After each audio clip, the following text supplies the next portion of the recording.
2 years ago, a parade to support our veterans ended with a horrible crash. Along the parade route, a train slammed into a float carrying wounded veterans, killing 4 and injuring 17 others. Now the widows and those who were injured are suing Union Pacific.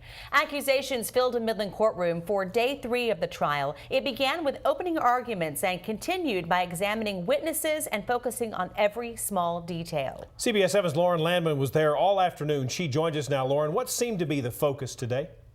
Jay Tatum, there was only enough time for 2 witnesses to take the stand, but really the focus was on the first witness, who was an eyewitness of the account, and then it got technical when a railroad expert took the stand. In Midland, the sunny weather outside didn't come close to reflecting the mood inside the 441st District courtroom. Eyewitness accounts of the deadly Veterans Parade float accident 2 years ago had the courtroom in tears. After opening arguments, Michael Morris, a Marine traveling in front of the float hit by the train, said he was waving to the crowd as he came over the tracks when he noticed a train coming towards them. Morris said after his float was safely on the other side, you could hear veterans screaming no when the Union Pacific train slammed into the float behind him, carrying one of his close friends, Gary Stauffer.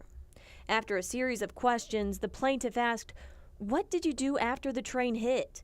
Michael responded quickly, "We were taught to run towards the fire." Morris continued noting step by step his actions, including the moment he realized his friend Gary Stauffer was one of the 4 killed in the accident. The defendant, Union Pacific, focused on the safety of the parade float and how prepared those riding in the parade were.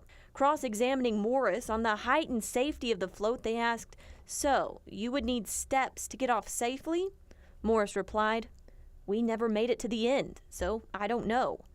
An hour before the jury was released, the second witness, Colin Folk, a railroad consultant, was called to the stand. Folk spoke on the rules of the railroads, explaining issues and referring multiple times to the track image recorder, the camera on the front of the train that caught it all. The jury was released around 5 p.m. this afternoon and will return to court tomorrow morning at 9 a.m. to hear more witness accounts. The trial is still expected to last at least 6 weeks. Reporting live in the newsroom, I'm Lauren Landman, CBS 7 News.